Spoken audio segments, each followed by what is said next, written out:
বেজেছে গন্ধ ঘুরে দাও। এই যে মামা মামা মামা ডাকে মামা মামা হ্যাঁ কাল্লারিস না বুঝা।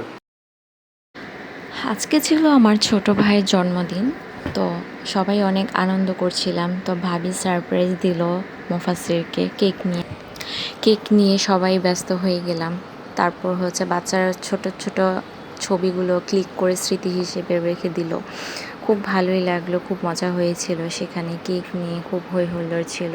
তো ছোটো ভাই হিসেবে একটু আবদার রাখতেই পারে, তো এই জন্য ভাবিও কেকটা কিনে এনে সারপ্রাইজ দিয়ে দিল। তো খুব ভালো লাগলো। বাসা থেকে বের হয়ে প্রথমেই দেখি বৃষ্টি। এখন ওর নানু বাসায় যাব, দেখি বৃষ্টি থামছেই না। কি করব। মেহনুর তখন ঘুমাচ্ছিল। আমি আবার দেখলাম যে বাহিরে এত বৃষ্টি পরিমাণে, বাহিরে পেক কাদাও থাকবে, কিভাবে যাব। তা আবার বাগানটা একটু চেক করে নিলাম। এখন আমার করলাটা দেখি ভালোই বেশ বড় হয়েছে। নেট লাগিয়েছি যাতে খুব সুন্দর করে তাড়াতাড়ি বেড়ে উঠতে পারে। আমার এখানে একটা সুন্দর গোলাপ গাছ লাগিয়েছে, এখানে একটা গোলাপ ফুলও ফুটে গিয়েছে অলরেডি। তো বাহিরের আবহাওয়াটা বেশ ভালোই লাগছিল। হঠাৎ করে এত জোরে শব্দ হলো যে ভয় পেয়ে গেলাম।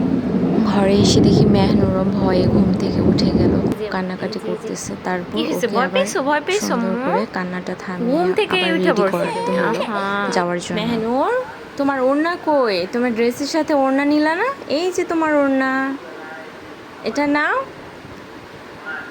এই না, তোমার ওড়না ব্যাগে পরবা না তো, এটা তো তুমি পরে যাবা। আল্লাহ, আকাশ কি শব্দ করছে শুনছো মেহনুর? শুনছো আকাশে কি শব্দ দেখছো? আসো উপর ওঠো। তুমি না ভয় পাও? তুমি নানুর বাসায় যাবার রেডি হয়েছো? এখন আমরা বৃষ্টির জন্য যেতেই পারছি না। অনেক বৃষ্টি বাইরে, প্রচুর বৃষ্টি, অনেক বৃষ্টি, অনেক বৃষ্টি হচ্ছে বাহিরে। মেহনুর নানুর বাসায় যাওয়ার জন্য প্রস্তুতি নিচ্ছে। এখন আমরা ঘর বন্ধ হয়ে আছি, বাহিরে বৃষ্টি পড়তেছে। এখন আমাদের যাওয়াটাও বন্ধ হয়ে গেল।